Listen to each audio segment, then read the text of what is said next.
Hi, it's Jamie, Progressive #1, #2 employee. Leave a message at the... Hey, Jamie, it's me, Jamie. This is your daily pep talk. I know it's been rough going ever since people found out about your a cappella group, Mad Harmony, but you will bounce back. I mean, you're the guy always helping people find coverage options with the Name Your Price tool. It should be you giving me the pep talk. Now get out there, hit that high note, and take Mad Harmony all the way to nationals this year! Sorry, it's pitchy. Progressive Casualty Insurance Company and Affiliates. Price and coverage match limited by state law. Hello, Wildcats. This is DJ Easy Dick. Psych, it's your boy Kev, a.k.a. The Dirty Dog, just coming at you with a quick disclaimer here before we start. Letting you know that this is a comedy and crime podcast, so even though we talk about many serious cases and true events, we do like to throw in some dark humor and inappropriate jokes every now and then. So just a little warning for you guys and gals that don't think that comedy and crime mixes. And yeah, we just want to say thank you to everyone for checking out the episode and listening and supporting the podcast. But I gotta go now. My nipples are lactating again, which my mother tells me that whenever that happens, an angel gets its wings. So Merry Christmas to you angels, you're welcome. So thank you all for listening. Be good, stay safe, and laugh at the dark stuff. #Wildman. Alright, fellas, like we practiced. Yeah. 2, 3, 4. Come on down, hanging with the brothers tonight, yeah. Come on down to the Brothers Commonplace tonight. Hello, my friend, we meet again. I'm just joking, I heard that today. Alrighty, welcome everyone to the Brothers Commonplace, a comedy and crime podcast where we cover monsters, murders, mysteries, and more. And today we bring you a wet mystery that is about to get a whole lot better and wetter once you hear the voice of your favorite sailor brothers. Fuck yeah. What's going on, guys? This is Tim, or Shrimp Dick, as they call me on Grindr.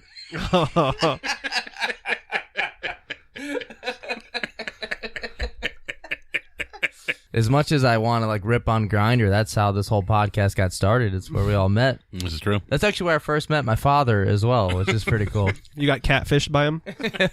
Yeah, I won a contest and I got to meet the creator. What's up? This is Ham Sandwich Man. Is that also your Grindr name? Yeah. You know it. Hey everybody, this is DBZ Piccolo, and that's my Grindr name. Oh, yeah. And it's your boy Kev, a.k.a. The Dirty Dog. And Tim, it's a pretty good day. You know why?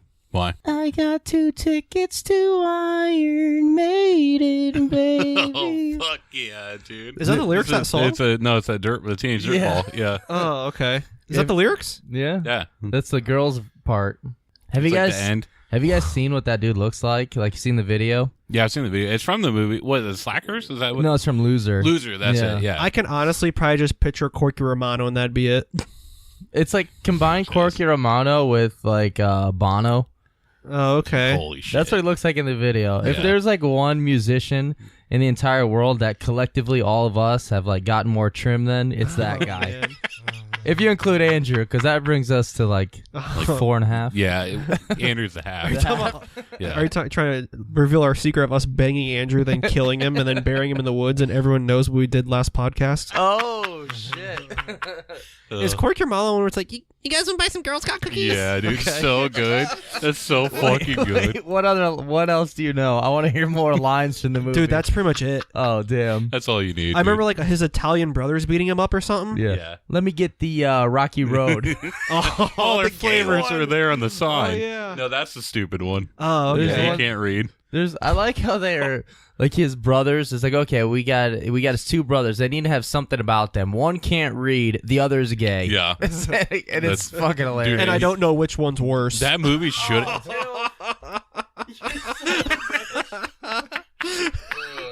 No, that movie shouldn't be I'm just good, but kidding. that's a good movie. Alrighty, it's time to join your favorite brothers down in the depths below because, darling, it's better down where it's wetter. Oh, yeah, you mentioned that earlier. yeah. Under Dude. the sea, baby. I was going to tell you something about that. About what? The Little Mermaid? No, I thought I Oh. shit my pants at work. So, not to sound disgusting, but usually when I shart, I kind of just sit there in it because I'm like, what the fuck am I going to do now? I might as well just wait while I'm done with this game or Let's something. go to the bathroom. Hoping it'll go back in like a hermit crab into its shell. It's pretty much like... It's like usually like hoping. Like it's like that was just a fart. I'm just like overthinking things, and then like about 15% of the time it's actually a shark. It's like mind over matter. You're like, there's no shit in my underwear right now. Sometimes when I do that same thing, like I'll shit my pants, and I'm like, should I get up or should I just sit there? Then I look down at my WWJD bracelet and I just sit there. I don't even know, like, I don't even get that joke. I don't know. Shit. Dude, but I was gonna say, like, I sharted at work, and I was like, well, goddamn, I might as well just get up and do it. And I didn't realize there was someone sitting in the fucking room with me. Dude. And Darren's just like, what? And I was just like, I think I sharted. I need to be back. He was eating Subway, and I forgot he was sitting out of my periffs. It was so fucking funny. When I came back, he's like, do you just talk to yourself sometimes? And I was like, I was just mad. Wait, where did that story come from, though? Oh, it happened yesterday. No, like, Because down where it's wetter. oh, okay, yeah, that's okay. right. Okay, gotcha. So, alrighty, today we are bringing you another missing persons case, but this one is a little bit different. So today, this case is the disappearance of Ben McDaniel. Now, Wait the fuck a minute. Do a lot of McDaniels. Steve McDaniel. Yeah, I'd Steve say we do a McDaniel. lot of McDaniels. in this case, it scares the shit out of me because Ben, he went cave diving and then vanished. And fuck that. I'm not going cave diving. It's like it's completely black and dark. You can't see shit, and it's scary and dangerous, and I just fucking hate swimming. And they have eels. And eels. Kevin- It is a freshwater cave, but still, fuck that. Yeah, I'm pretty I wouldn't sure, do it. according to your Grindr profile, you've been cave diving. Well, I'm just gonna say it would be easier to get the aliens from Signs to go cave diving before I would fucking do it. If this McDaniel guy had a Grindr, what do you think his name would be on there? Bend over. Well, that's a pretty good one, dude. Yeah, that's So yeah, fuck that. I hate being wet. I don't know. I hate swimming. I hate being wet. Yeah, that's what girls tell me all the time when, Yeah. we're about to have sex. Like, I just don't like being wet. I'm like, all right, what I mean? I don't know. I don't like being wet either. But if the bees seem from my girls on, sometimes nature takes over. and the fight for the pillow begins. That's right. We need like a beehive pillow that we can just fucking pass around and have that little hole for our wiener. They're just like an actual wasp nest. Every time we could be doing the popcorn trick from Dave Chappelle's show. Yeah, dude. But like, unless Winnie the Pooh's hanging out, who's gonna be reaching in there? Do you guys know those, like, all right, you've been on like Pornhub and porn sites, right? No, what's that? And there's like I've never been on there's one. like random guys who just like film RedTube only their what? dick, and you're like, who does this shit? Like, no one wants to see that. Wait, what do they do? It's like it's just a dick only shot or something like that. Like, who the fuck does that? Like, no one wants to see that. Like, I understand other people do, but like, no one. Man, some videos have to only get 3 views. That's true. But like, you guys, you know what cum tributes are? No. Dude, I think I seriously want to do a cum. Yeah, you talked about doing it for like a Patreon person once. You said I'll do cum tributes. Oh, okay.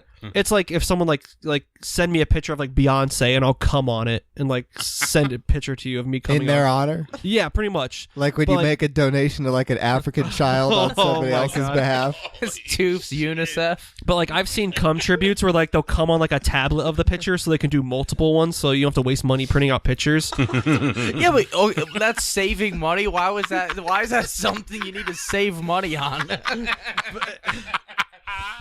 But anyway, dude, I want to do a cum tribute of the fucking My Girl one where it's it's like make more. How's the scene go? Make Put him his more, glasses put on. his glasses on. She's like blowing it right on the fucking thing. I want to post it to Pornhub and see if I get Dude, views. They send you He's an like- iPad with the movie playing on it. You come on that. Like Culkin's like fucking 11 in that scene. It's not to him. It's to the fact that he died, gotten stung by bees. Is it to Anna Schlumsky? Because I'm pretty sure she's like 11 too. You got Dan Aykroyd. That's your only choice, dude. No, wait. Wait, is it Dan Aykroyd? It's Dan Aykroyd. Is it Jamie Lee Curtis? Fuck, I think it is, dude. I'm pretty sure. Let's say when we were all teenagers, we jacked off to Topanga, Yeah. Yeah. and then we have only when we were teenagers. Yeah, I and definitely don't do that now. we had a memory of us now jacking off to it. Does that seem weird? No. All right, so then all right. I mean, I used fine. to have a thing for Anna Schlumsky, but I mean, I didn't. I was like fucking like 5. So if I have a cum tribute of my girl from then. I can post it now. Yeah. But it's still you're still a kid then. That's Damn, so it was double child porn. So before we start talking about the disappearance of Ben in Vortex Spring, let's get to know a little bit about Ben McDaniel himself. And one time also somebody... Okay, this is dumb. I forgot. I was trying to read this. Sometimes I forget where I put jokes in here. And I wrote, one time somebody tried to tell Ben that he couldn't scuba, and his reply was, if I can't scuba, then what's this all been about? Fuck yeah, agreed. What have I been working toward? Damn, this is what happens when I do these days ago. I don't remember the jokes, and I start reading it like it's fucking real shit. Oh, my God. Dude, on his Wikipedia, I read about him. He once shaved his testicles and showed his girlfriend. She said, oh, damn, you must be Ben McNuggets now. It didn't come out the way I wanted it. What the fuck does that mean? It was pretty much a joke about Mick, the Mick in his name, McDaniel McNuggets. But why did he have to shave his nuts? They needed shave before they became nuggets. He had them breaded first. Yeah. Thank you, Spence. Please help me. Holy shit. And also, one note, I did take a lot of information from all over, but a good chunk of it was from leisurepro.com, which sounds like, after the whole beginning of this episode, I will let you know that is not a porn site. It sounds like a fishing site for some reason to me. Yeah, that could be a... So here we go. Ben Fishin' McDaniel. That's not true. That's not his middle name. That's not even funny. Born April 15th, 1980 in Memphis, Tennessee, where he was walking in Memphis. Why, Tim? Because there was no swimming in Memphis. Oh, fuck yeah. Not one of my better jokes. I Moving liked on. it. I liked it. Was he born in a hospital or on a farm? I don't know. Why is that? Old McDaniel had a farm.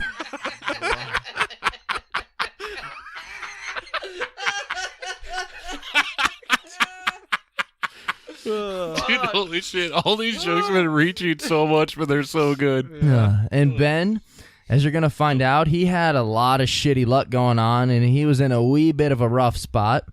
And then, speaking of rough spot, I used to have this computer golf game back in the 90s, and whenever you would drive it and it'd go into like the deep grass, a voice would go, "It's in the deep stuff." Oh, fuck And yeah, dude. we used to pretend that the ball landed in my uncle's pubes.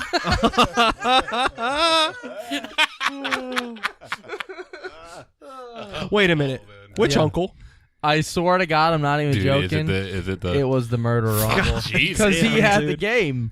He had the my golf God, game. man. Dude. It's in the deep stuff. Hashtag Wildman. Hashtag Wildman. Or wait, was it on his computer too? Yeah. Was it on the deep web? No. Oh. Let me get the Tor browser so I could play this shitty golf game. That's probably the only place you could find it. And now Ben, he was the oldest of 3 sons, born to Shelby and Patty McDaniel. And Patty McDaniel just What? sounds like a fucking cheeseburger delight, but sadly he is just a man. Wait, that is a man? Yeah, Patty McDaniel. Was his name like Shelby's Patrick? the man. Shelby's the dad. Shelby is the dad, probably. Well, he usually goes by his middle name. It's Miota. Is that the right name even?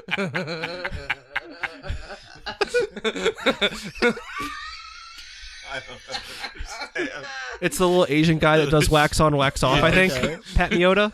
Isn't Mr. Miyagi? Yeah. Isn't it Miyagi? Yeah. Holy shit, man. What you're talking about. So like back- how you just added Yoda into that. Oh my god. So back to Ben and his shitty luck. His marriage would end in divorce, and he tried being an entrepreneur and starting his own construction business, but that would fail and go bankrupt. And lastly, he owed the Internal Revenue Service, aka the IRS, $50,000. And unlike the Bradys, there was no Search for the Stars contest going on to win Fuck yes, $50,000. dude, Yes. Like, not to just rip She on this wants guy. the Brady's mail, Larry. Not to just like rip on this guy, but it sucks that it's like he was born in Tennessee, divorced. Like that's like I immediately shoots to that. Like yeah, but that wasn't his life. It's because I just wrote this. I mean, he was like literally. I know you do your research. His life sucks. That was the day he was born. That's all he's got, man. You do find out he gets some cool shit though right here. Oh, Pogs? Anal.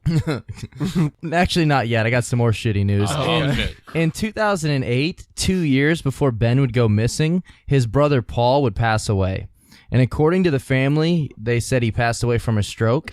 However, there is some debate over this, and we will cover that a little bit later. Did Jeff Jarrett give him his finisher? Oh, my God. Well, I was going to say it wasn't Tennessee. Yeah. Yes. It was called the stroke. So the year is 2010. Ben is 30 years old, and he is said to be a pretty handsome and athletic guy, standing at around 6 foot to 6'2" and weighing 210 pounds. So he's a solid dude. And he was known to his friends and family as being fearless and somebody that was passionate about his hobbies, such as scuba diving. Hashtag Wildman. Hashtag Wildman. And he was from a pretty wealthy family. And with Ben being down in debt and losing his business, getting divorced, he ended up moving back home and living with his mom and dad in Memphis. So that's a pretty big bummer, moving back home at 30 after a failed marriage and your business failing. Hashtag Wildman. Hashtag Wildman. Did he see Philip on his way there? You know what? Maybe that's who did this. Yeah, it wouldn't have happened yet, but Philip Snyder. Yeah. Dude, imagine a guy named Philip working at a self-serve gas station. How fucking funny that would be.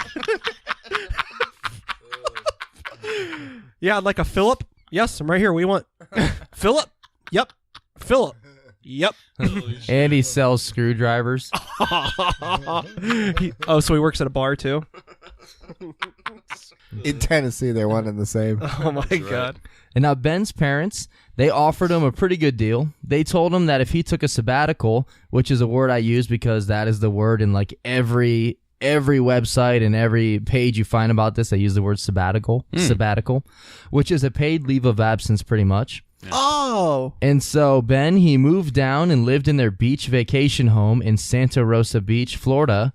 And then they said, yeah, if you move down there and live in the beach home, we'll take care of all your bills and pay for all your shit and all that stuff. Dude, were they just straight up like, get the fuck away from us? But that is just totally fucking ridiculous and awesome. Yeah. Imagine being 30 and like your life went to shit and your parents like, well, here, live in this beach house. We'll take care of all your bills and just enjoy like the easiest fucking life ever. They must have really fucking hated him though. Like if you think about it, they're probably, dude, this motherfucker won't leave. All right, straight up, we'll give you this fucking house on the beach. Just get the fuck away from us. It's like Ace Ventura and that medallion. This took you 80 years to achieve. It's okay. I don't like it anymore.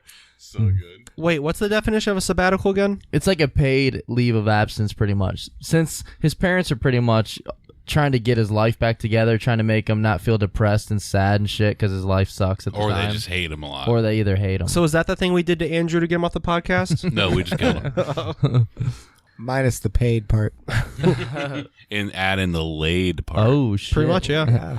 Now, if all you have to do is fail at literally everything to get that sweet of a deal, then all of us here should soon be on our way to the sabbatical vacation home. Well, this guy probably also found Fenn's treasure, so. This guy sounds like he's going to be the fifth brother. And now He's the new Andrew. this deal was made to help Ben ease back into a normal life and get out of being bummed and depressed or just not to fail at something for once, which, spoiler alert, this motherfucker vanishes doing the only thing left in the world that he enjoyed. Now, the only difference between this guy and us is that he has a ton of money, he's athletic and handsome, and when people thought he died, they actually went out looking for him. Holy shit. Yeah, they still haven't even came to look for Andrew. No, dude. Like, people think we're joking when on the episodes. Like, yeah, we've been fucking... He's tied up and we're fucking him. He's dead and gone. And people, like, send us messages like, yeah, that's fucking hilarious. We're like, no, that's... Like, all right. That's not a This lie. is a confession. Yeah. This is our confession. We're pretty much waiting till we run out of like podcast material, and then this is gonna be like our final podcast where we reveal the murder of Andrew. Yeah. It's It'd gonna be like O.J. the ending of Simpson. Seinfeld. Technically, would that be the longest running one single podcast like topic? Because like if we brought up Andrew every single week, that means you have to like listen to every podcast to get the clue. To get a little bit of we a didn't clue. bring it up from like the first one. Holy shit! If we're desperate on like listeners, we could actually like do that, and then the we're FBI would have to actually listen to every single episode to get clues. But if we do kill Andrew for real, then our listeners goes down from 1 to 0. Yeah. Yeah. And we don't have the notebook to write the clues down in. No. Oh shit! No, we need that notebook.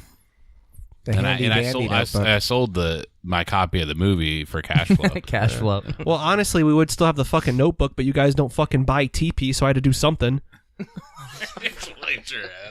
The spring where Ben would go diving at, it is known as Vortex Spring. And one time when I was living in Florida, I actually did go cave diving there. I didn't like go diving down into the cave. It was more like just a little bit of snorkeling. And when I emerged like from the cave and out of the water, there were a group of girls there that pointed at me and said, "They have a cave troll." That's not true. Okay. Dude, I fucking love the way Boromir says that, because you would think he'd be like, "They fucking have a cave troll." But he's like, "They have a cave troll." It's old hat for him. I fucking love Boromir, dude. I wanted to crack a Cindy Vortex joke, but I wasn't sure if anybody knew who that is. How does Boromir die? He gets a bunch of arrows shot at him. It's Cindy I Vortex. guess is He the girl. shouldn't have betrayed them. Arrows love Boromir too. Oh, yeah. So one thing about Ben, he has been a freshwater diver since he was a teenager, and he had a lot of experience doing this. He also had his certification in it and quite enjoyed it. So yes, he is a certified open water scuba diver, but cave diving is a whole different thing altogether and requires a different type of certification, one that he did not have. I was listening to a Joe Rogan podcast, and there was some cave diver, and they were like going to some like scary part, and this guy that was like nervous like mucked up a bunch of shit, and it never cleared, so they couldn't like see it all. So he was talking about like being like tangled up, so you don't know like which way was up, which way was down, and he had to like climb the fuck out. He's like, my oxygen was getting low and everything. How scary it was. You have to fart, man, and watch where the bubbles go. That's funny as fuck. That's how you do it, man. Now, Vortex Spring, it is a commercially operated recreation, camping, and dive park, and it was the place where Ben would be diving at. It's located near Ponce de Leon. I don't know how to say it. Ponce de Leon, Florida. And it is the largest diving facility in Florida. And one notorious thing about Vortex Spring, which I'm just pulling this straight from the wiki page because they describe it pretty well. During the early 1990s, there were a total of 13 divers that had died there while diving and exploring. Damn. The state of Florida threatened to ban diving near cave entrances as a result of frequent cave diving accidents, but local divers responded by developing a special cave diving certification that became the standard requirement for sections of underwater caves known to be particularly hazardous. Vortex Spring complied with this by erecting a locked underwater gate at the entrance to the dangerous section of the cave. Only those who have valid cave diving certificates are permitted to enter, requiring a staff member to unlock the gate and typically accompany them during the dive. Doesn't it kind of seem like they should have just, not let people dive there anymore? Yeah, it's like they're threatening to not let people dive there anymore after at least 3 people die. Like, man, you guys better stop fucking dying down there. Well, we'll put up this gate. We'll release a board game titled 13 Dead End Dive.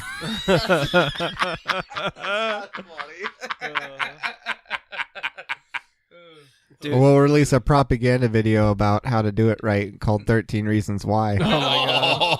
Oh, nice. I like that. Dude, this place sounds like final sales pitch if I was a mattress salesman. If you've never experienced comfort until you've tried the Vortex Spring, easiest way to put you to sleep, I swear it. It's either a mattress, like you say, or a toothbrush. Oh my god, the Vortex Spring? Yeah. Or something. If a mechanic told me that was broke on my car, I'd believe him. Yeah, man, I think it's something in your suspension. I think it's your Vortex Spring. I'd be like, fuck, how much is it to fix that, sir?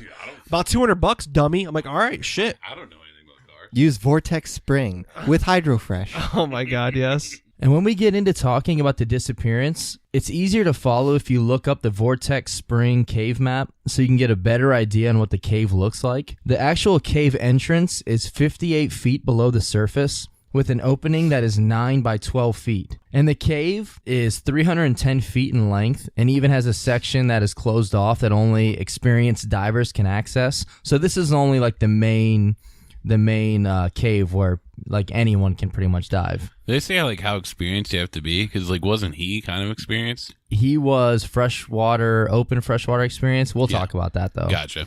But that is just the beginning area. As far as the total length of the cave, I've read a few different numbers, but past the gate, it continues on for like 1,000 or more feet.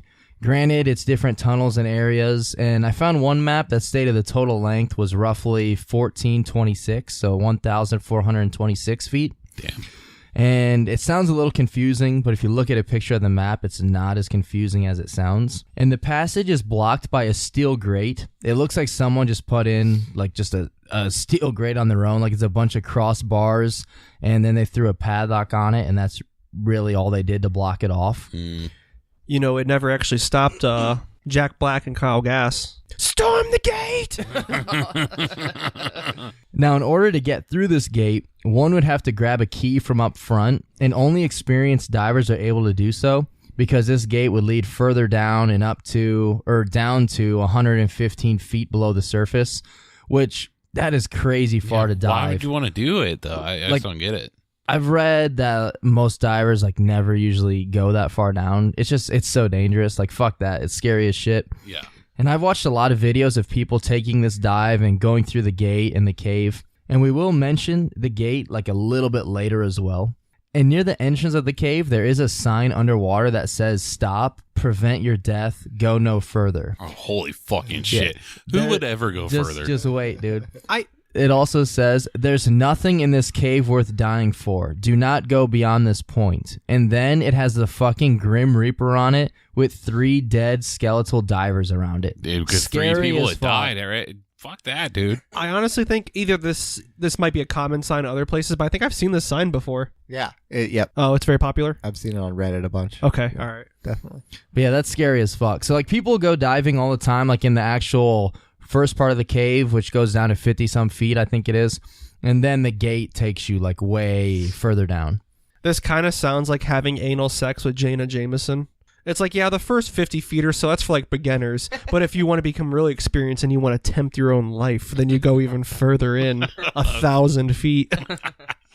And there are also stop signs down there in a room that they call the piano room, which is kind of like the bottom of the cave hangout / lobby room down below in the water. And it has some tunnels off of it as well, and that's where the gate is located to go further. And it also has a bunch of rope lighting down there that's lit up, and they have a talk box, which is a small box of air that divers can put their head in and they can talk to each other. And I've also seen things like, if you're going to use this, pump so much air in it and all this other stuff. It's pretty weird, but it's kind of cool. Dude's got like a tattoo on his ass that's like, you're gonna use, I don't know, use this, pump something into it. I really didn't have a joke with it. I was saying, no, it's just a tattoo of an airhead. That's all. Oh, okay, gotcha. My bad. The white kind. I'm usually pretty drunk when I go around it, so I thought I remembered it as a warhead because I remember it tasting sour. Well, that's when I was just showing you the sock part of it. And like we mentioned, the piano room is the room where the gate to the lower parts of the cave is. Now, why is it called the piano room? Which is a question I had for forever until I finally found it. According to Deep Swim on YouTube, it's called this because when air bubbles escape over ceiling, it sounds like somebody plays piano. That's pretty Therefore, divers called it a piano room. Nice. I looked for this fucking answer everywhere, and it was just on I happened to see it on one of his videos in the comments that he replied to. And this guy on YouTube, Deep Swim, he has a ton of videos of him diving in this cave, as well as when he was swimming down there and ran into Ben while he was diving there as well. He was diving in the piano room on July 21st, 2010, and he has video footage of it when Ben was shown diving down there also. And Ben either looks like lost or like confused or just not 100% sure what he's doing or something. I really don't know, but he just looks kind of off and kind of goofy. It just seems a little odd. And this date, July 21st, this would end up being just a couple weeks before Ben would go diving in that same cave at Vortex Spring and then completely disappear forever. So it's kind of crazy, kind of weird. Absolutely. All right, anything on Vortex Spring before we move on to the lead up and disappearance? Did you see how narrow some of the passageways are? Yeah, we'll talk about some. There's some that's only like 8 inches, 10 inches wide. Yeah. Is the widest part of the whole tunnel. That's fucking insane. It's fucking scary. Yeah. And like we said, it's pitch black. Like you have to have headlights and flashlights. Or no. It's fucking scary. 8 inches would be the narrowest part because it's definitely, there's like a wider part. because people can fit in there. But yeah, How could you though? Well, turn your head sideways and you push your Yeah. gear in like ahead of you. yeah, we'll talk about that a little bit later. Alrighty, so lead up and disappearance. So Ben, he was certified for open water diving at the age of 14 or 15, but being 30 now, he wanted to work towards something a little more challenging. And he was living in Florida alone, trying to get his life back together, and he decided he wanted to start cave diving, which required a certification that would require 2 months of training and 125 log dives with an instructor or cave certified dive buddy. And you would think somebody trying to get this certification would understand how dangerous it is and how precautious they should be, but not Ben. He chose to do almost all of his dives alone. I don't know why, but I was thinking like if someone gets lost since it's Florida, I guess, I don't know why only bath salts happen in Florida. Like if you get stuck in that cave, they just give someone a shit ton of bath salts and throw them in the water and they swim and rescue you. And since Ben doesn't currently have a job, he's trying to get in as many hours a day as he can to get his certification. So pretty much all day, every day, you can find him there. So alrighty, moving on. Here we go to Benny in the cave. Oh, fuck yeah, I love that. Benny! So this brings us to August 18th, 2010, the last time that anyone would ever see Ben McDaniel again. It was a Wednesday, a warm day around 90 degrees or so. And the water at Vortex Spring always stays a constant 68 degrees. Oh, damn. I was actually kind of hoping that, I mean, it was a 1 out of 7 guess, but I was hoping it'd be a Sunday. Yeah. I think I saw Ben dead on a Sunday morning in the cave. No time for mourning. I've got to no time. dive. I was going to say, kind of goes along with the music thing, 30 more degrees, and they'd have had a band right there, man. Yeah, dude. 90 degrees. Anyone else got any other songs before we move on? I got one for Benny and the Jets. I got to think of how to word it real quick. Hey, kids, let's talk about a diver. A guy trapped in a cave and now he's probably not aliver. That's all I got. He needs O2. Okay, I got nothing. That was all I got. He needs a certification. What's the super sad Michael Jackson song? Is it called Ben? That's one of them, dude. I have something to talk about later that involves Michael Jackson and being sad about this case. But keep going, dude. Oh, is it because Michael Jackson's a famous cave diver? I didn't get it. Wait, He's just making a gay joke. An okay. anal joke, yeah. Oh, okay, gotcha.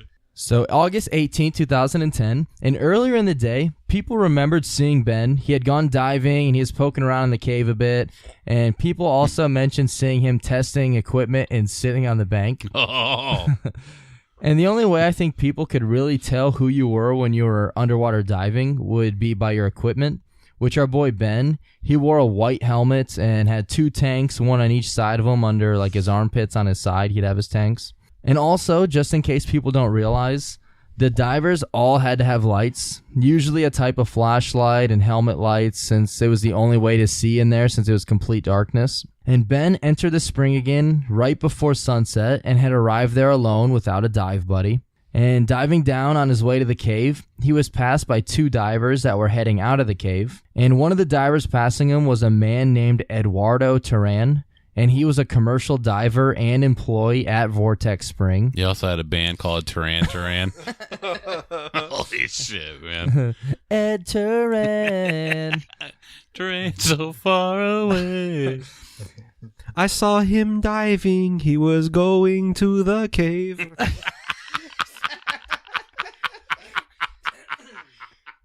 And Eduardo, he knew Ben because of how often Ben was at the spring diving, and he also knew that it was Ben because of his white helmet. And one more thing Eduardo knew was that Ben was getting past the fence and diving through the cave, like the gate down below, which is way deeper than he should be diving down there because he isn't certified yet. And the way to actually get past that gate without a key is just super easy. Like there's videos on YouTube on how to do it.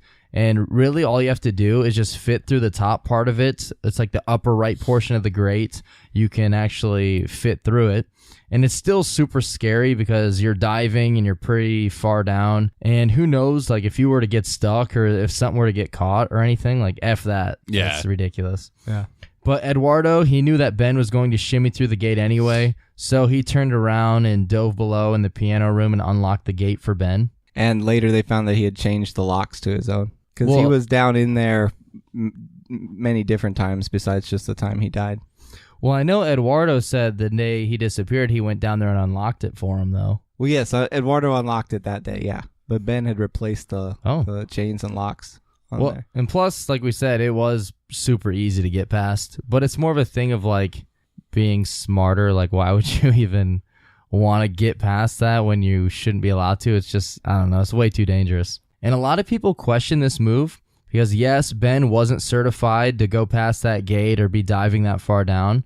But since Eduardo knew he was going to get past the gate anyways, he thought it'd be way more dangerous for him to try and get through it on his own. So he went down and unlocked it. Now, any other day, Eduardo and the other diver, they would hang out around the surface and wait for Ben to finish up his dive, because I believe it was either at closing or towards the end of the day, and for safety reasons, they like to wait for him. And what they would do is they would wait to see bubbles and signs of him decompressing, which meant that he was on his way to the surface.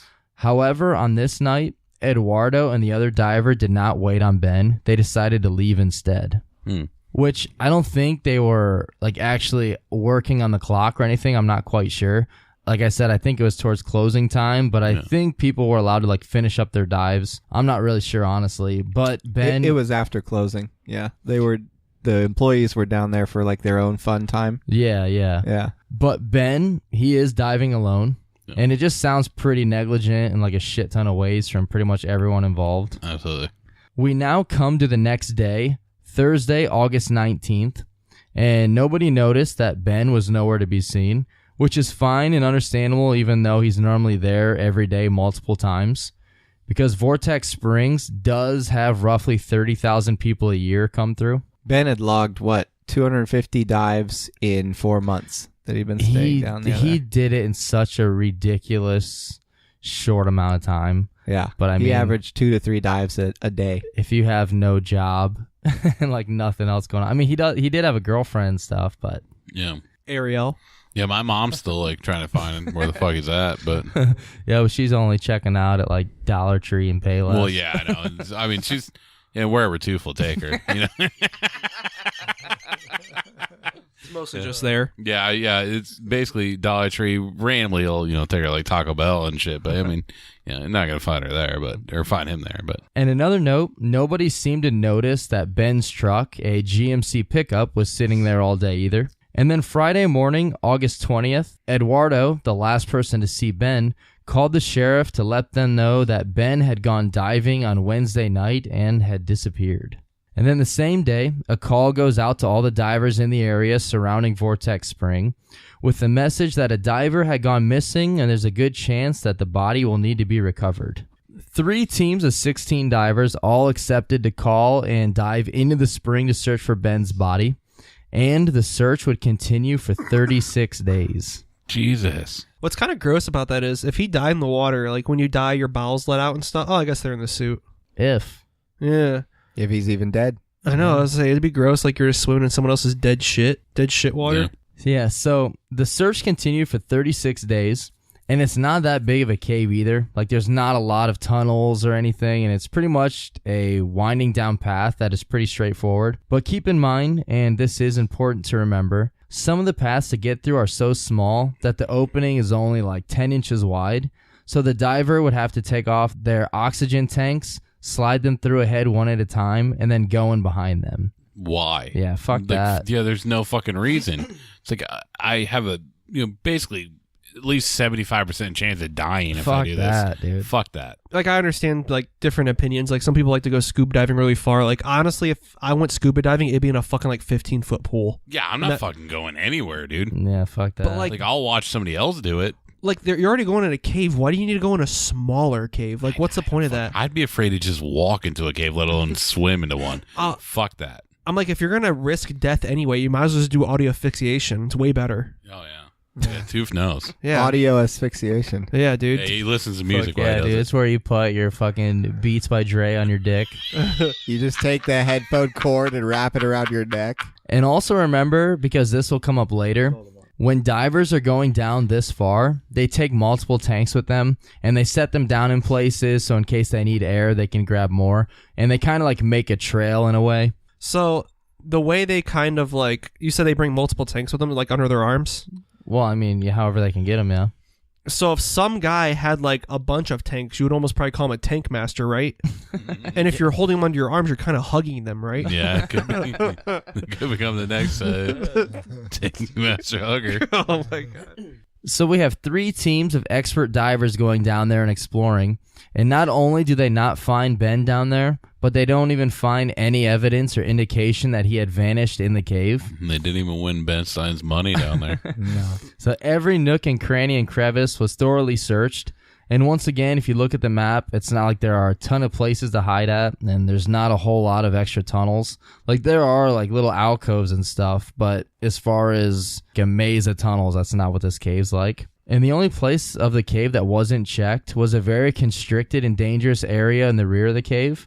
The reasoning for not checking was because it was too hard to enter, even for the highly experienced divers. Which, no offense to Ben, but from a lot of what I've read, it seems like he was kind of arrogant and thought he was a lot better than he actually was. And also because he only would go diving alone, which just take a fucking dive, buddy. Yeah, don't be stupid. And expert divers even said that a man of his size, which was roughly 6 to 6'2" and 210 to 220 pounds, like there is just no way he'd be able to access the back part of the cave. And a lot of these places, he would just be way too big to go through. Definitely. That's what my girlfriend says to like boost my confidence on those sad days. You're just too big to go in there. That cave don't want you. Yeah, that's what she also says at the McDonald's play base. No, that's what the restraining order said. No, it says right here, your name's Jeremiah, you can't go in there, and you just keep trying to convince him you're Grimace. No, the whole thing just sounds terrifying, though. Like, fuck yeah. Like, diving in any of this, I wouldn't dive into any cave. Fuck that. You ever jumped into a pool and just didn't reach the bottom? It's fun, you're just like, fuck. That was scary, yeah. Fuck that, dude. Fuck I'm still afraid of the getting stuck in the fucking suction thing at Brookside, where the fuck that bullshit is. Yeah. Yeah, I mean, we know that doesn't happen, but you best believe I'm still fucking afraid of it. Are you talking about like the suction thing on the side of the pool where you're supposed to stick your dick in? No. Wait, supposed to? No, like when you dive down to the bottom, there's supposed to be like some thing, and you get stuck down there or whatever. Oh, I'm pretty sure like every pool has like that urban legend or whatever. Oh, okay. Like if you sit Indian style on it, it sucks your intestines out through your butthole. Yeah. No. Unless you're an experienced veteran, then it just gives you a pink sock and that's it. Yep. My mom and aunt used to terrify us with that story. What? Dude, I'm still afraid of that. Fuck that, dude. So we do have a few odds and ends to talk about in regards to evidence or possible evidence.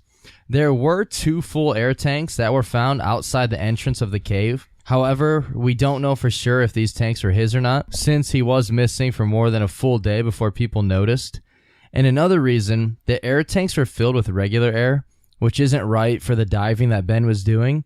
Since he was going to certain depths and because he was diving in a cave, he would need to have a special gas mix. They found out that those tanks actually belonged to Will Smith, and they were filled with something else. I think it was Bel Air. Oh my God. Yo, homes to Bel Air. It's been a while since you cracked the Fresh Prince joke. Jeez, I'm glad you guys laughed. It's so fucking stupid. No, it's good. You open the valve and it's like, psh, now this is the story. I like the noise. Just playing the fucking song. So unless Ben was completely clueless on what he was doing, then he shouldn't have known that that wasn't the right air to fill his tanks with. And also back to our first point, divers always leave extra tanks along their diving path, so it could have been anyone that left those there, and it's hard to know how long those tanks are actually left there for. Like, I know they do have video of him filling up tanks, but those could be his tanks. Who knows? They could literally be anyone's. Well, the 3 tanks found in the cave had Ben written on the side of them. These ones, with the other air. Oh, yeah. I don't know whose these are. Yeah.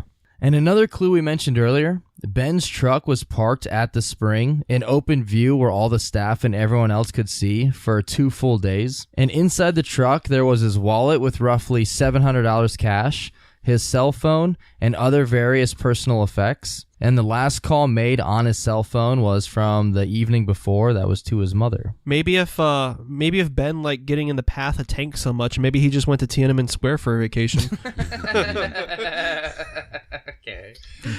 Was there anything strange in the call to his mom? No, I don't think so. Is it like suicidal or anything like that? No. Homicidal? Does it bring? Wait, no, fuck Joe Dirt, who was now? Yeah. So. But did they talk about his diving computer at all? He bought? I don't think so. So he bought this diving computer to like help you know like when to switch your types of air and stuff that they take down there. And like the cost of this one computer was like more than the cost of all the classes he didn't take. So he bought that, but he couldn't buy the classes to like get the certification for some reason. God. Yeah. So he was trying to get a certain certification, right? And you needed so many hours to do that? Well, yeah, I mean, you need to have, there's a few things that go into it. Because, like, can you just cheat, like, by, like, not even going that far? Just, like, chilling in the piano room for, like, 5 hours and come back and be like, yeah, I did 5 hours of swimming down there. I mean, he pretty much is cheating, just going down there anyways. Oh, okay. Wait, was there another way to get the degree? Or is it pretty much certification? Yeah. Well, that is, like, a special certification for here, so he can go down there. Oh, just, like, to that. Oh, I don't know. They made a deal because all the people dying here that... So this place wouldn't get shut down. They would require a certification to go down past the gate. Oh, okay. And they put up the Grim Reaper sign. And now I feel for Ben's parents. I really do. Like, I can't imagine losing 2 children, but they get a lot of scrutiny over something that they do. So we've had a bunch of expert divers that have gone in to search the cave, and they've all said that he's not in there. Even a veteran cave diver and recovery specialist was called in. His name was Ed Sorensen. And this dude is the guy that gets called when people need rescued. Like, he's legit gone in after people and saved their lives. So he's just the best of the best. And I think he was the original one who mapped that cave, too. It might have been. Yeah, he's gone further in this cave, I think, than... I know when they said during his dive, he went way past where other people have mapped. We'll talk about this. Yeah, he did. And this was what Ashton Kutcher's character is based off of in that stupid fucking movie where he jumps in the water. Well, no, that would have been Kevin Costner's character. Wasn't Ashton Kutcher and Kevin Costner in that one, The Guardian? That's what it's called. Yeah. Pretty sure it's Kevin Costner. That was a good movie, actually. I never watched it. I don't know Dude, I actually like that movie. And on August 22nd, Ed went to Vortex Spring, and he went diving in the caves against the warnings of other divers who told him, like, hey, he's not in there. It's too dangerous to keep looking and not to go any further. And a little side note here, Ben was mapping the cave. Whenever he would dive and go to, like, newer or further areas, he would map it out. And everyone that looked at the map said, like, it made no fucking sense at all. Like, it wasn't even close to what the cave looked like. So everyone that looked at it was kind of confused by it. So back to Ed. He went further and further into the cave. He went up to, I think it was 1,700 feet into the cave, which is way further than Ben had mapped also. And he found absolutely nothing. Like, no body, no evidence or nothing, he said. And here's a quote from him. Ed said based on Ben's ability that there is no way he would have made it through the passages. He said, I know what I'm doing and I barely made it through. He's not in there. Ben's parents hired a private investigator who also had originally mapped the caves in 2003. After 7 separate dives, he found nothing and said, if he's in there, I don't know where he'd be. I think it was Ed who also saw there was like walls that had like bacteria on them, and if you touched them at all, it would like leave a really visible mark, and there weren't any marks or anything down there either. Yeah, like they said, there's like not even evidence of a disturbance. Right. So... And in that far back room that's like the furthest back part, like there was no evidence that anyone else had been back there since like the first people that ever explored that cave. It's just so, why do that alone? That's so dumb. I think you have to remain so calm, because like if you get oxygen poisoning or something else while you're down there, it can cause you to spasm, and then you kick up dust, and now there's no visibility. Oh, yeah. You start thrashing around, you get stuck, and so it's like they have to be in total control of like every muscle of their body at like all moments. Like they're yeah, I would be super freaked out. You ever snorkeled in a swimming pool where someone put their hand over it? No. It's fucking scary as fuck, dude. Yeah, fuck that. You know, the Ed guy was so talented that, I forget, there was something that happened in his life that I read about, but he became like a born-again Christian and stuff. And like when he started like diving and stuff, like he became so popular, he had a song written after him. Yeah, what was it? By what's his name? Is it James Del Rio? The fun guy from the 70s. The guy who's like the metal guy. Ronnie James Dio. Ronnie James Dio. There we go. Holy diver. And because of all the divers not finding anything, this led many of them to believe that he wasn't even in there. And we aren't quite to theories yet, so we will jump back to that in a few minutes. And then also during the search, there were cadaver dogs that were brought in. And depending on where you read your information, you get different stories. Like some say that the cadaver dogs alerted on something in the water. Some say they didn't. But I really fucking doubt it. Because his body would have only been there a few days when they brought these dogs in. Yeah. And he's like so far below. The cave is like, this water is huge. And if he did dive below like 100 some feet, I don't know. I just don't see how this dog is just going to sniff this water and find it. Absolutely. Yeah. And they like chemically tested the water coming out of the cave for several days and didn't find any traces of like the chemicals of decomposition. Yeah, they did 30 separate tests on the water over the next several months. And they showed like no sign of increase in the bacteria or anything that indicated a presence of decomposing body. How long did they close the cave down for? You know, I don't know. I imagine it wasn't too long because the guy who owned it doesn't seem like he would be all that bothered by it. You can go swimming here. There might be a dead body you find, you know. Finders keepers. Let us know, actually. We're looking for it. Well, I think a lot of cave diving is like that. Yeah. Plus, they were open for like a day and a half, almost 2 full days before anything. Like, if Ben had been in that back section, they would have just left his body there. They wouldn't have brought it back. It's like Everest. Yeah, as I was about to say, Everest. They're like, oh, there's where that was. People fly over in helicopters and throw those little pop fucking fireworks. 50 points never hits him in the eye. And now back to the parents, Shelby and Patty. After hearing all this from the divers, of them telling them, like, yeah, we don't believe Ben's in the cave, they refused to believe this. And they put out a reward of $10,000 to any diver who, quote, was brave enough to go into the cave and find him. That's a dick move. That's so fucking stupid. Yeah. Like, I know they already lost one son, and this other son is missing, but don't say that. Yeah. 2 of the original search divers said they almost died just searching. Yeah, Dude, it's so fucking dangerous. These are experts. I'm not gonna lie. If I was one of those people that had been diving in there, like, on my own accord with my own, like, equipment and stuff just to try to help find your kid, if you said that shit, I'd be like, yeah, maybe he killed himself because his parents have 2 girl names. Oh, God. Hey, which one of your guys' moms do you want me to use? Yours or yours? Use them both. All right. So, like, they were like, fuck it, we'll just drain the cave. So they had Kevin and Tim's mom cannonball into the cave and push all the water out. Fuck you, Jeremiah. That was the only time that Toof was able to get our moms wet.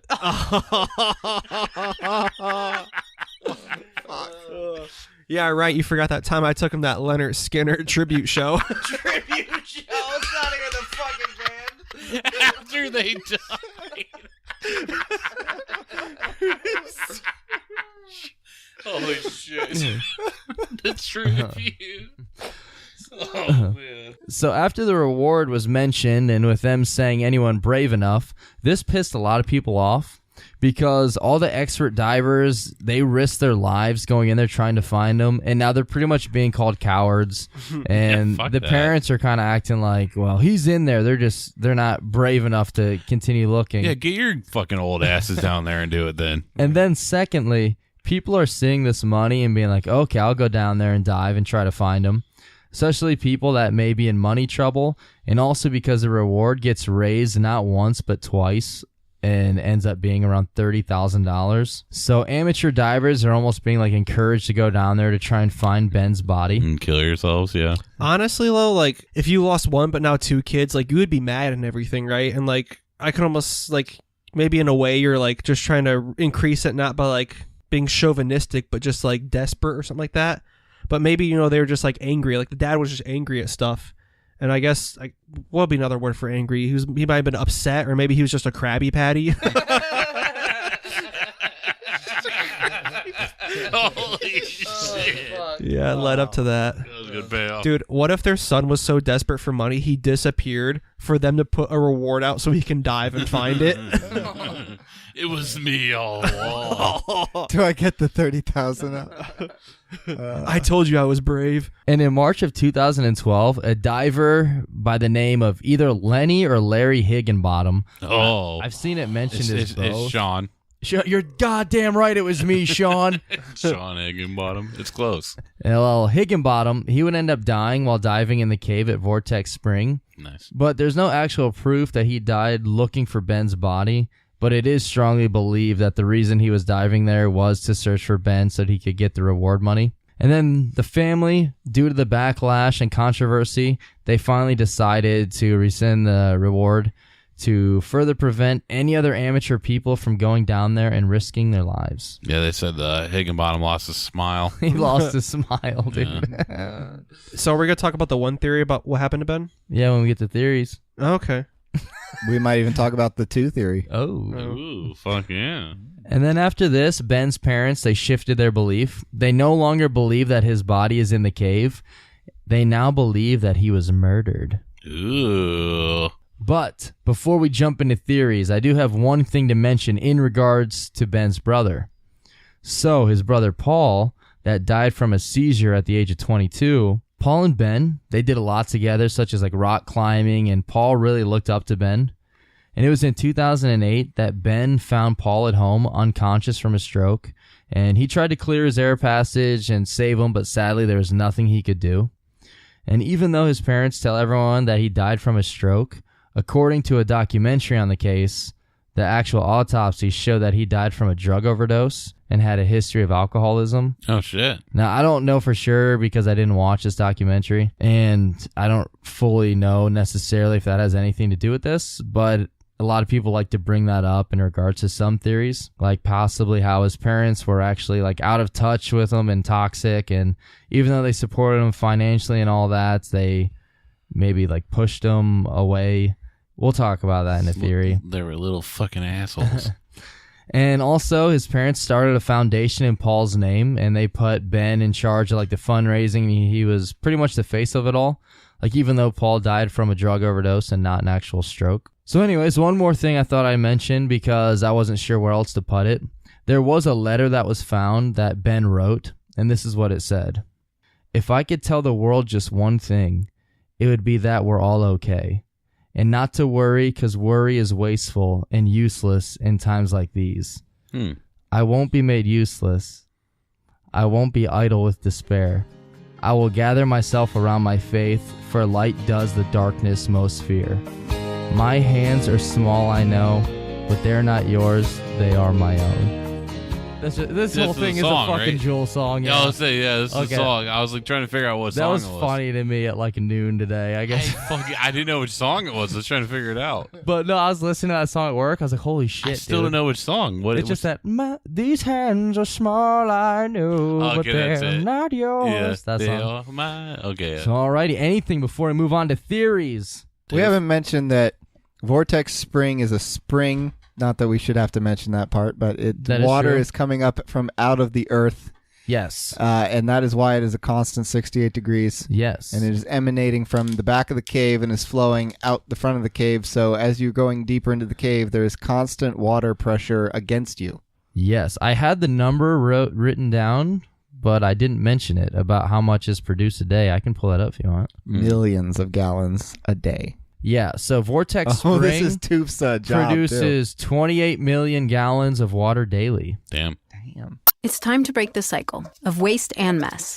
Time to stop accepting that the way things have been done are the way they should be done.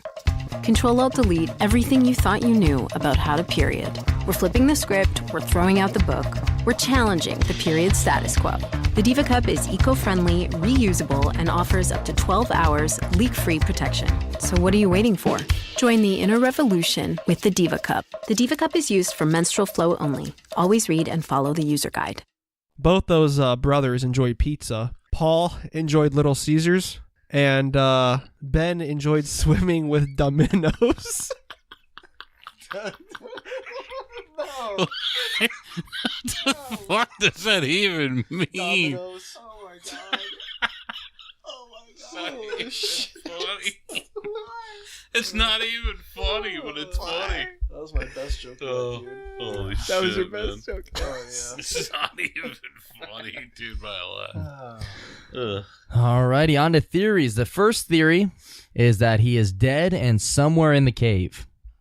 So there are a lot of clues that point to him being in the cave, like the 2 employees seeing him diving in the cave, his truck, his wallet, keys and phone, the tanks, and all that stuff.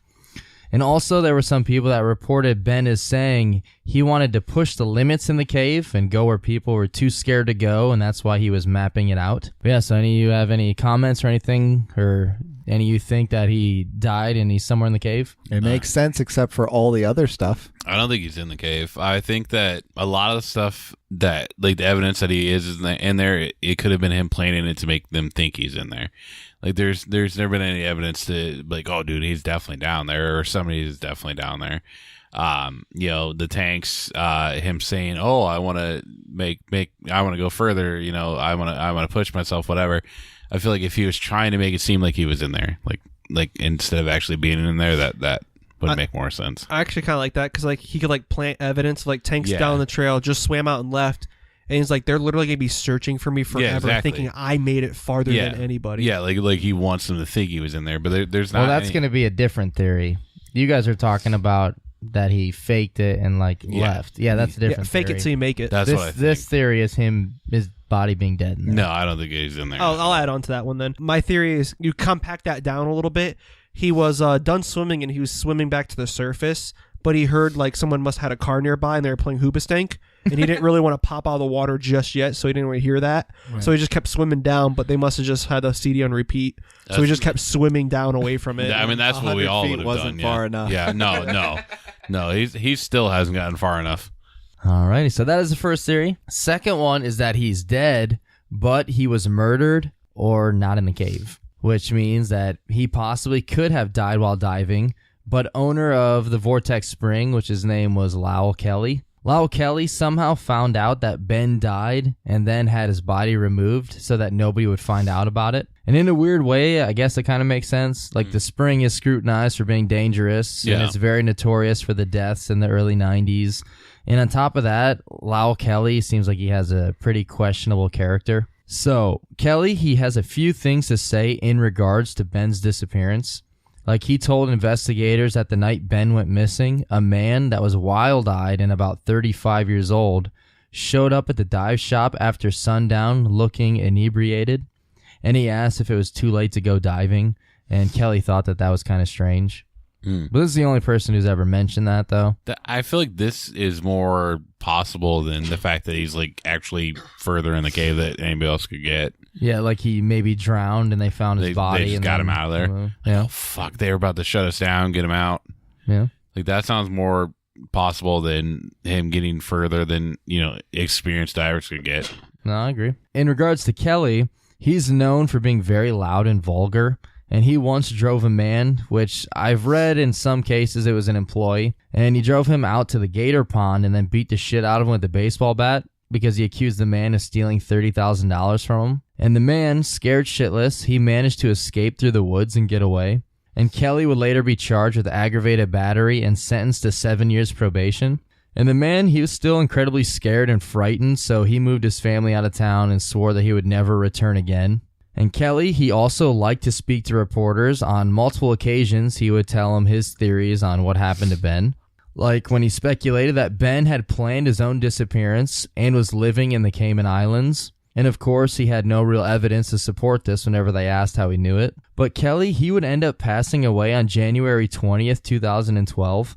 According to a sheriff's report, he had been drinking moonshine at a party at Vortex Spring, and as a friend assisted him home, Kelly fell and hit his head, and the friend then left Kelly in a bathtub overnight, and Kelly never regained consciousness and died several days later. Hashtag Wildman. Hashtag Wildman. And according to Legacy.com, it said that he died, quote, as a result of a devastating fall following a chili cook-off event at his business at Vortex Springs. Hashtag Wildman. Hashtag Wildman. Holy shit, man. You sure he didn't eat that chili? He might have, man. Might have killed him. Oh, I know Kevin dropped it on his way in. Kevin Malone. That's just an office joke. The secret is It's in the onions. to undercook the onions or overcook. I don't I remember. think it was undercooked. So I was ready to like bash this Kelly guy and kind of make some jokes at him because everyone online just mentions how he was kind of a douche and plus beating up that employee and all that stuff. Yeah. But then when I was on the legacy.com site, I read a bunch of comments and guest book posts like about his, like, you know, they have like gravestones and like grave things online. You can comment on them. Absolutely. It's just pages and pages of people saying like how nice he was and how good of a guy he was and how like, oh, I only worked for him for like a month, but he was like the nicest person and like he'd helped us out when we needed it. So I don't know. I thought the complete opposite of this guy, and then I just stumbled on that page, and it's like pages and pages and pages of people saying like how good of a guy he was. It's because they were all Russian bots. Is there So any who knows? Is there any truth to the all like Russian beating the bots. guy with the baseball bat thing? Like, is there? There is a report that he was on probation for 7 years. Some say it was an employee. Some just say a man. So I don't know. That's actually true though. Like, he did do that. But I don't know how he would think someone like how I don't know how he would think an employee stole 30,000 though. No. Hey, I don't know if this is gonna be in your Who knows? theory thing, Yes. but you mentioned something about Michael Jackson. Yeah, that'll come up a little bit later. Oh, okay. So on that theory, do you believe, or what's your take on if Ben was murdered? Either he was murdered by someone, or he did drown in the cave and his body was hidden. I don't think he was murdered, but I think he drowned. And I think the body was hidden theory makes sense.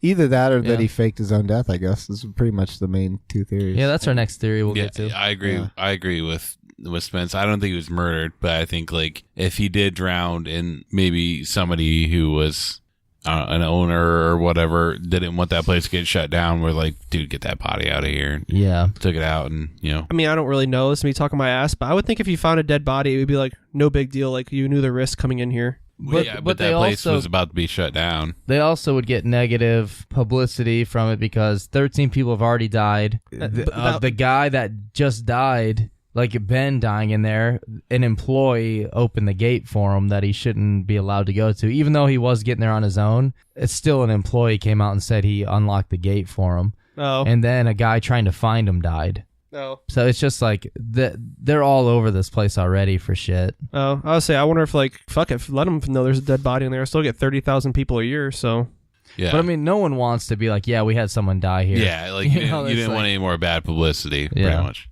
Yeah, but all the people going in there know that people die in there. maybe like it's a sign. experienced. I say like I don't know, like if it's your first time going to Cedar Point, you don't want to hear about someone like flying off a roller coaster like a week before. No, That's not true. usually. But us Ohioans, we know that happens daily there. So It does, man. The Ohio State Fair, dude. Not at Cedar Point though. yeah, dude. Why do Yeah, you think they got have rid you- of the demon drop? Have you never been on the disaster transport? It used to just be called the transport. It's not even there anymore. I think a bird flew into a guy's face on the demon drop? Oh, I remember yeah. Fabio on a roller coaster. A bird hit him in the face and Oh, like that might be what exploded. I'm thinking of. That might be it. As far as if he was murdered, I don't know who would have done it or why. Like, there's just nothing to go on for as far as who did it or why.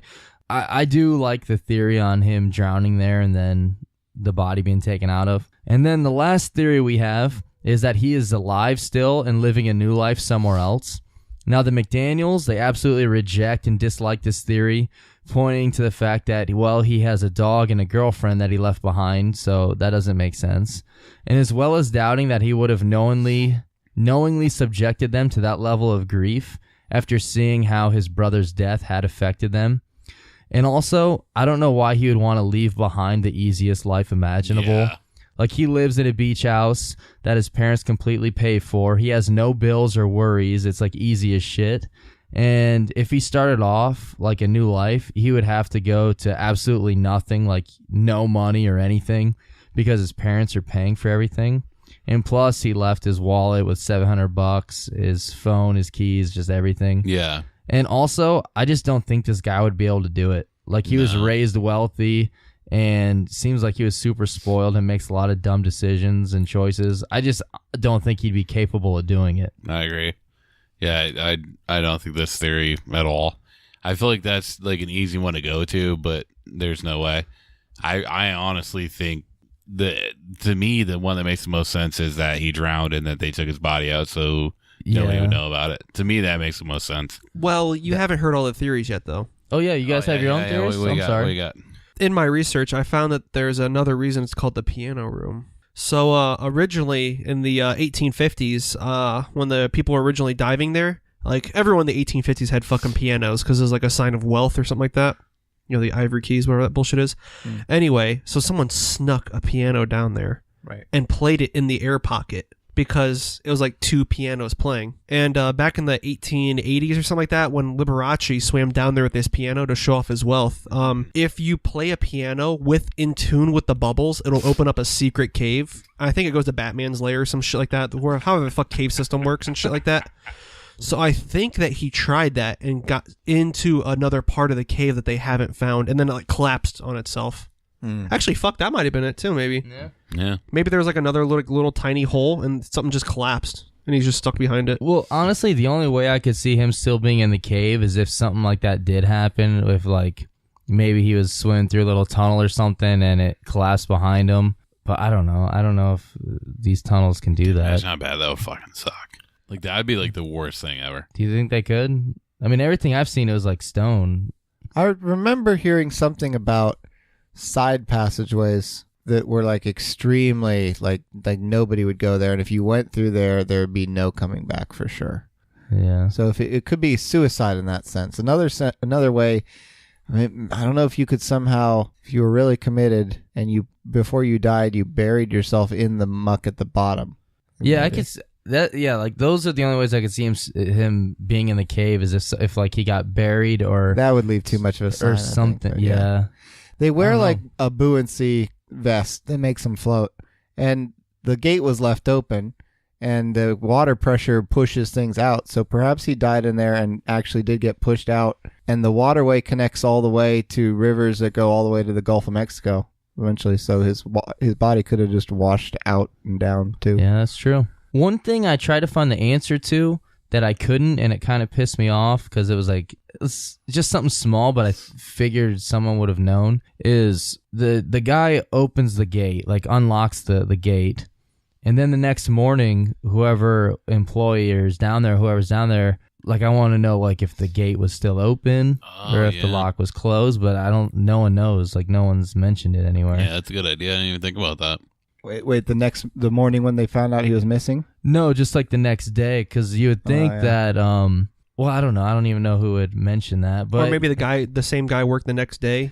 Because if it was shut, well, yeah, I don't know. It's kind of confusing to think about, but I would just like to know if the next day, whoever the first person was to go down there would have noticed, like, oh, it's already open. Like, the lock is unlocked. It was already open the day that Eduardo saw his truck and they started the search, but that was like a full 2 days later. Yeah. But the gate was open then. Do you think like it's actually like a real padlock and chain, or it's like the ones they use on like WWE Hell in a Cell where you can just like rip the door off? No, they're real. Oh, okay. But I thought so. The only other note I had that I didn't mention yet was that Taryn, like I think it is a little weird that was the only day, like the only day he doesn't stay is the day that Ben died. However, he was given a lie detector test and passed, even though I don't really like lie detector tests. I think they're stupid. Yeah. I did have a joke that I was trying to make and put in here somewhere, and it was going to be like in the piano room, like where they're looking for him, and they're like, yeah, this is like day 30 of the search. We can't find him anywhere. Then all of a sudden they're diving and they just hear piano music. Like, what the fuck is that? And there's like an actual piano in there, and then just Ben's in there playing it.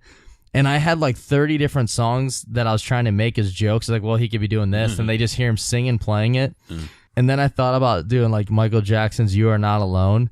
And then I played that song while trying to like write this joke, and it just fucking legit made me so sad and bummed out. Like thinking about like his family and everyone and that song playing. I was like, I can't even fucking do it. Nice. Like it's so fucking sad. And then it got me thinking, like if it was a movie and like he died and this is like the final scene and his like ghost is like swimming around with him while that song's playing. Yeah, that's pretty sad. But alrighty, you guys got any comments or anything you want to mention before we move on to Honorary Brother? You mentioned something about the water can go all the way to the Gulf Coast or something like that. The Gulf of Mexico. So if like you're going in these caves and you're like in tight spaces, right? Does that mean if he tried to fit in these tight spaces but ended up dying and going all the way to Gulf of Mexico coast. He could be Space Ghost coast to coast. With Art Bell.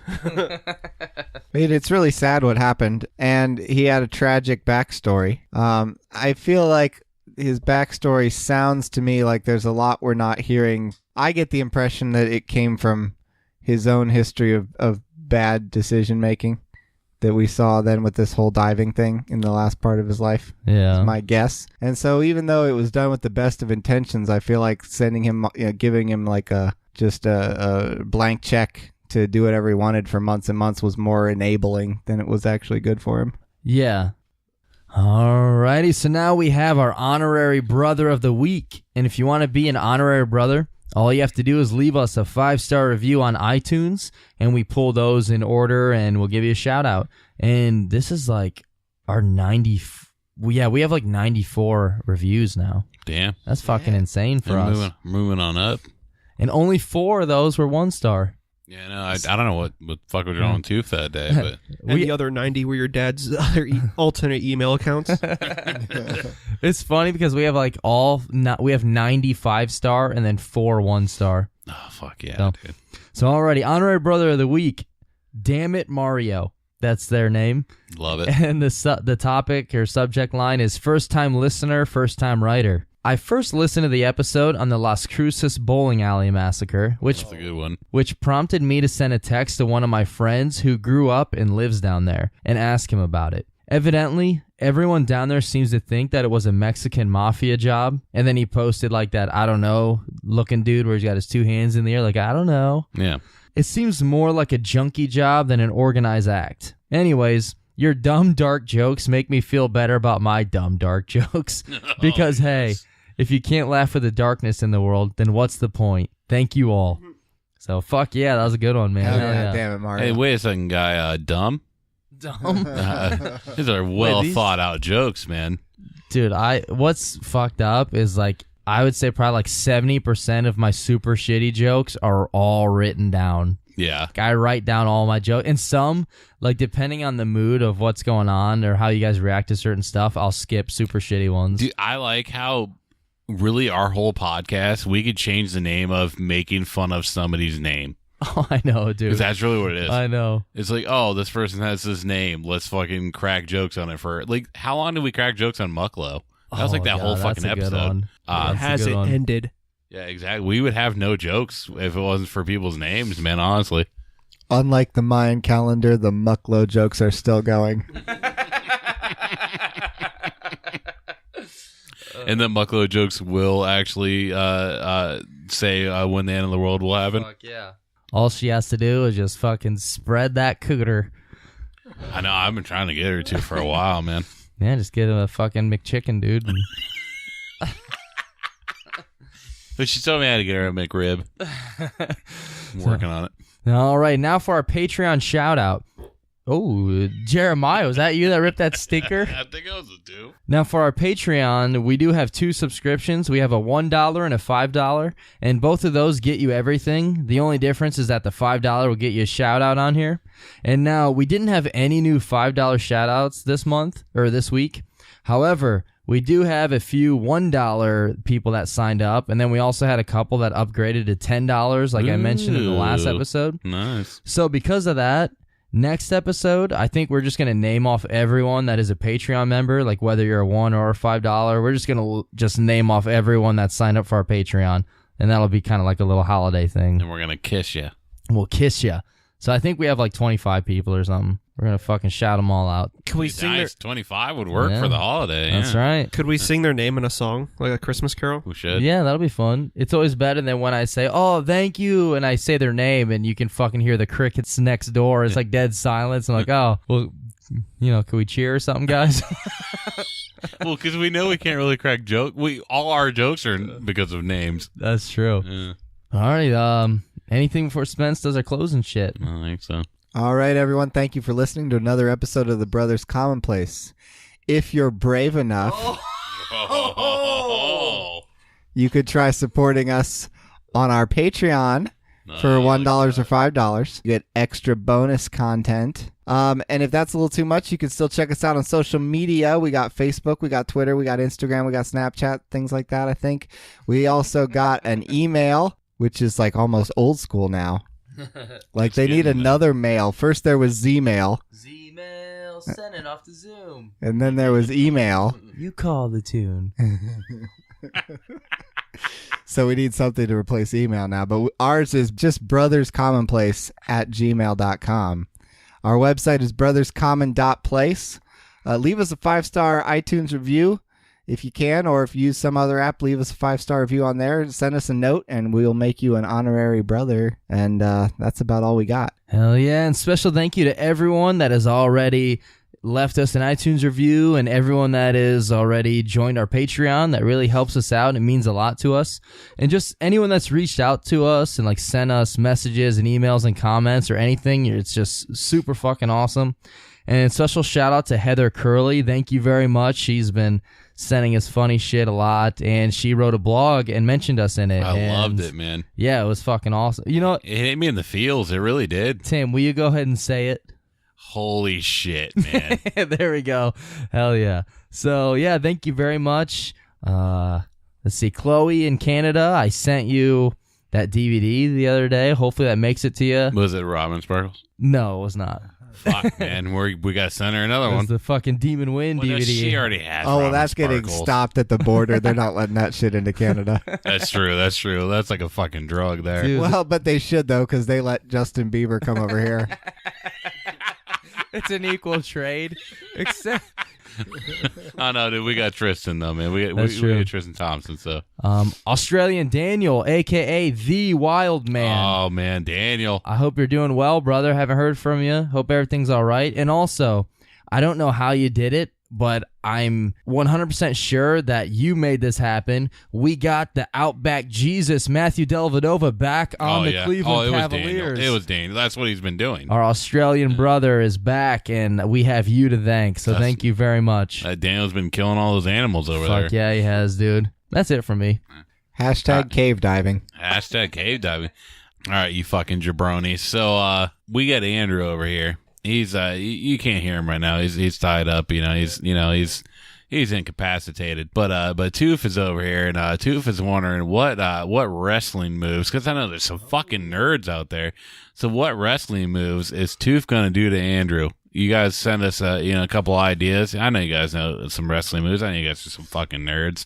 So, send us some ideas of what wrestling moves Toof is going to do to Andrew. And be creative. You can go traditional wrestling moves like the Boston Crab or the Boston Crab, or a Cobra Clutch or anything like that. Or you can go like wacky moves like nowadays ones like the fucking Stink face? wacky line. What the fuck's that clothesline called that Dean Ambrose does? If there's sexual wrestling moves that you want me to do to Andrew. Yeah. Do or think of I'll some. fire up the mud pit.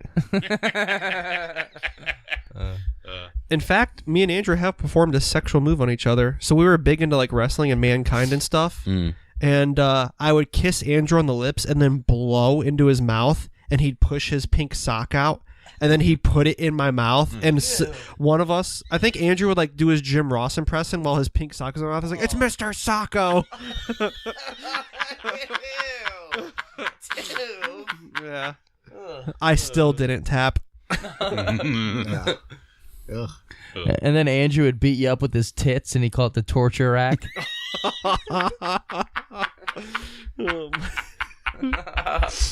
Oh, man. Like he does like the whole like Sky Jihadi thing, like the worm, but like at the end he just whips his dick out. He does the worm with a boner. That's how he gets up. And then Andrew muff dives on my mom and he calls it the Boston Crabs. Dude, I'm surprised there were no muff diving jokes this episode. I was going to make one, but I decided not to. Yeah, I Didn't really make the just cut, too? Yeah. After all the amazing jokes. Oh, fuck. I was trying to think of one where, like, they would cut the grass around the fucking, because, like, I was thinking, like, it's like a little spring, like a 50-foot wide spring or something. There's just grass around it. And I was going to say, like, cut the grass to make it look like a muff, and he just went face first into it and went muff diving. But, yeah, I didn't make the cut. So you can delete that. I had another idea actually. What if Ben went into the cave that night? And he was fine. He went all the way to the back, got all the way out, everything was fine. And then back at the gate, there was an old man waiting there, just like, give me the lamp.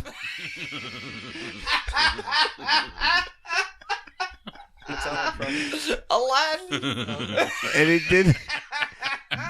Ben didn't have the lamp, so the old guy killed him. And that was that's how it went. Yeah. That is what fucking happened, man. Good. That's definitely what happened. Good shit. The fucking Cave of Wonders. Wonder no more.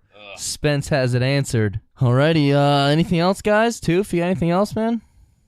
I mean, Doof has Did we get words of wisdom? No, we haven't, no. I mean, that might as well have been the wrestling moves, but no. No. So me and Andrew started Grindr accounts. Okay, alright. And our gimmick is, like, we try and sleep with men, but we... That's Grindr's gimmick. Yeah. Well, we sleep with guys, but we also we like try and make it memorable. So like we also like give them like Brothers Commonplace stuff too. Nice. Like we won't tell them we're in it, but we dress up in funny shit and like Yeah, but me and Tim already know. Yeah, I was say we're already on board. You guys catfished us. Just for the stickers. I mean, I started to get really like weary when you wanted to watch The Exorcist: A Heretic with me. Does anybody know what I'm talking about? No. Jeffrey Dahmer. Oh, God damn it! The guy that got away. That's what they were all watching. Yeah. Me and Andrew, like a lot of guys wouldn't want to sleep with us for some reason, so like we had to like be straightforward with it, and like so we decided to paint ourselves blue. Oh. Yeah. And, like, there's a famous group that does that kind of stuff, and we named our Grindr names Blue Man Group because that's how we would perform the sexual acts on men.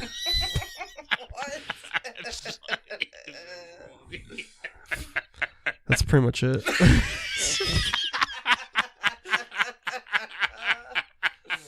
was just the name of the band. Yeah, I pretty much fucked it up. I might redo it, maybe. The punchline is Blue Man Group, and we blew men.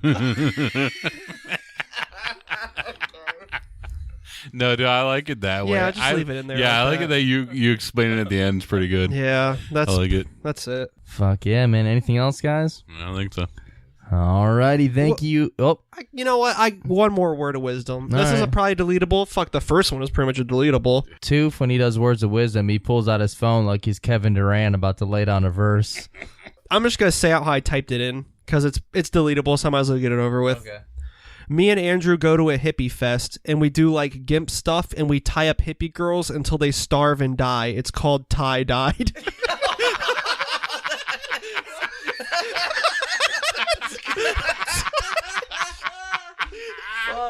Dude, that's staying. Yeah, Oh, okay. That's fucking Wow. Dude, that one. It's murdering women. You also had one that was about you guys blowing loads on people that had seizures. That was our biggest hit. It was called Frosted Shakes.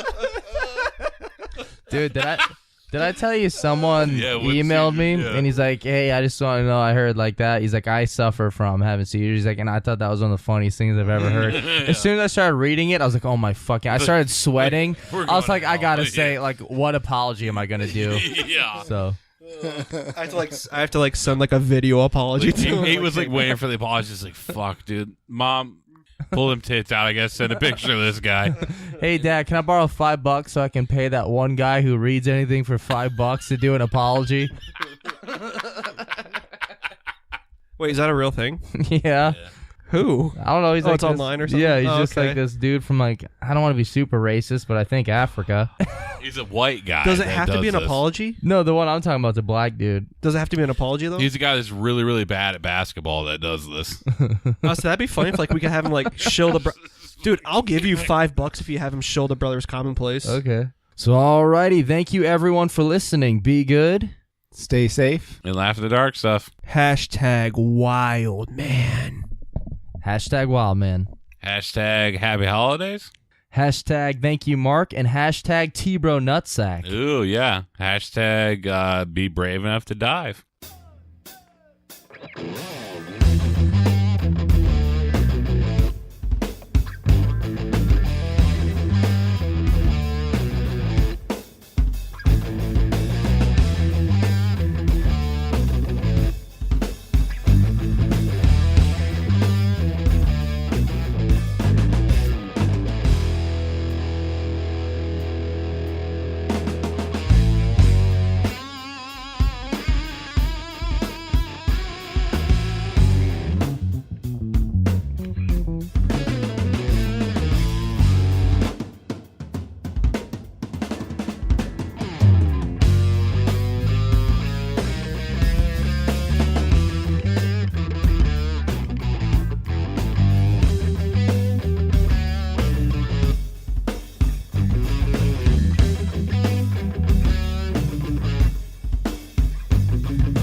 Napa know-how.